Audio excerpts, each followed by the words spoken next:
láti rí dájú pé meeting yẹn ó ṣèṣore. So a ní wulẹ̀ bọ́ sí títì níta kí mọ́ láti dá mọ́tò dúró láti dúró lójú títì bọ̀ inú hall ohun gbogbo wa la máa jókòó, a máa set engine, àwọn àgbààgbà láàrin ìlú náà máa jókòó, àwọn ọba àwọn ìjòyè wọn á jókòó, a máa jíròrò lórí bí ìyà ò ṣe ní jẹ ìlú Ògbómọ̀ṣọ́ lọ́wọ́ àwọn àjọ IBEDC mọ́. And omi tó tún dàbí rẹ̀ tó dẹ̀ sí pàtàkì ó ní pé gbogbo ọ́fíìsì IBEDC lọ́jọ́ Monday yẹn ọ̀kánkánú rẹ̀ ò ní ṣiṣẹ́, àwa ọ̀dọ́ ìlú Ògbómọ̀ṣọ́ la máa ti pa. Àádẹ́gbò kọ wa síbẹ̀ báyìí pé àwa la ti pa. So nǹkan méjì ni, number one ìyẹn máa serve as a warning fún wọn. Number two a ní fẹ́ kó jẹ́ pé àwọn kan máa padà lọ àtàkì wọn mọ́ ọ́fíìsì. So ó ṣe pàtàkì, a dẹ̀ ti jẹ́ káwọn aráàlú ọmọ eléyìí. So nobody should go there on Monday.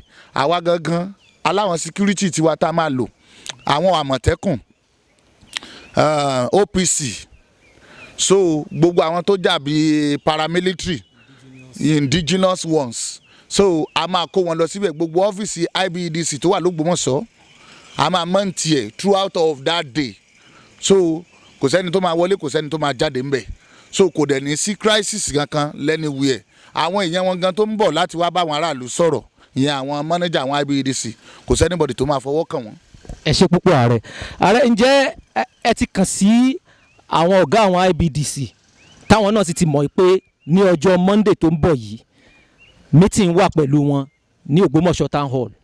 Ó máa dé pé ìlú máa pé àníra wọn, ẹsẹ̀ máa pé wọ́n lè láwọn ò rí sákúlà àbáwọn ò rí ẹni lẹ́tà látọ̀dọ̀ yín, ẹ bá wa yànnà náà rìn yẹn náà. Wẹ́ níbi tá a sọ̀rọ̀ dé, torí oríṣi meeting mẹ́rin láti jọ sí pẹ̀lú area commander.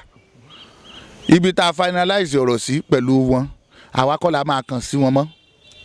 Area commander ló máa kàn sí wọn, area commander ló máa kó wọn wá. So òun ló máa lo àwọn area commander ló máa lo àwọn security wọn láti guide wọn, bọ̀ àwa náà máa supply more security. Àwọn operation boss àwọn náà máa wọ̀n ground lọ́jọ́ yẹn. Ààrẹ, ó tún kù nǹkan kan ká tó lọ. Inú àfọ̀rọ̀wérọ̀ yín nísìn ẹ̀ ń ṣàlàyé nǹkan kan fún wa pé Alice, àwọn tí ó jẹ́ bíi casual workers náà ń lò gẹ́gẹ́. Inú àlàyé yín dẹ̀ tún ni ó dàbí pé àwọn ọ̀dọ́ Ògbómọ̀ṣọ́ wọn ò sábà gba ọmọ ìlú wa gan síṣẹ́. Iná ọ̀dọ̀ wa àwa la dẹ̀ ń generate owó tán fi ń san salary. Bó o láàrin yẹn, bó o lẹ ṣe rí sí, kílẹ̀ bá wa mójútó ń bẹ̀ náà. Ẹsẹ̀ rí níta kíyèsí ni pé ọmọ náà là ń rán síná, òun ni wọ́n ń fọ̀rọ̀ àwọn ọmọ Ògbómọ̀ṣọ́ sí.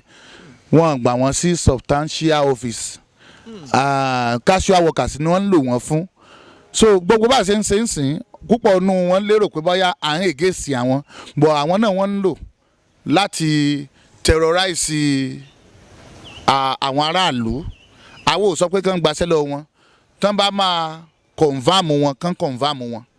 We want them to be confirmed because ara wa ni wọ́n, ọ̀rọ̀ yìí jọ kàn wá ni. Ṣé ti get point mi? So I expect wípé kán confirm wọn, kán yé lò wọ́n fún ṣẹ́ dọ̀tí mọ́, kán gbà wọ́n sọ́fíìsì káwọn náà máa jókòó lábẹ́ èsì, kán sọ àwọn náà dọ̀gá. Kì í ṣe pé kán máa lò wọ́n, wọ́n á fi wọ́n sí payroll náà, wọ́n á sanwó oṣù fún wọn.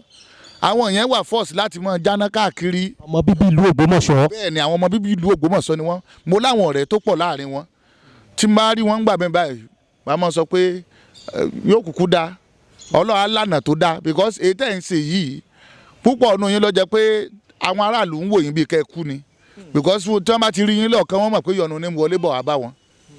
Púpọ̀ ọ̀nù wọn dẹ̀ máa gbowó wọn ní remit service because wọ́n ní bùkátà tó yẹ wọ́n fowó gbọ́, àwọn títí yóò dẹ̀ fi wọ́n sí payroll.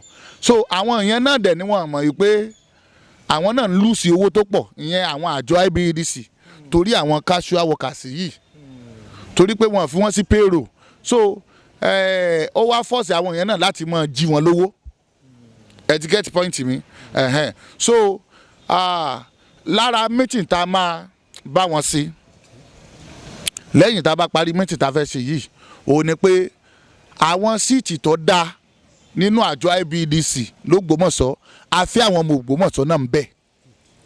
So àwọn ọ̀dọ́ Ògbómọ̀ṣọ́ aláwọn tó jẹ́ civil engineer, àwọn tó jẹ́ tí wọ́n study let tó pọ̀, most especially ní LAUTECH mi báyìí tán jọmọ Ògbómọ̀ṣọ́ àwọn míì tiẹ̀ ń bẹ tó jẹ́ pé wọ́n sọ ọmọ Ògbómọ̀ṣọ́ bọ̀ wọ́n ti gbé l'Ógbómọ̀ṣọ́ tán ti pẹ́ l'Ógbómọ̀ṣọ́ tó jẹ́ pé àtìyá àti bàbá wọn Ògbómọ̀ṣọ́ náà wà Ògbómọ̀ṣọ́ wọn bí àwọn náà sí so àlè sọ pé àwọn yẹn náà sọ ọmọ Ògbómọ̀ṣọ́. wọ́n dẹ̀ bá wa mójútó nǹkan wa dáadáa. yes because wọn níbi wọn fẹ́ lọ mọ́ wọn níbi tán fẹ́ lọ mọ́ so eléyìí ṣe pàtàkì sí wa and I assure you mo fi dá yín lójú wípé a máa ṣiṣẹ́ lórí ẹ̀ we are going to work on it by God's grace.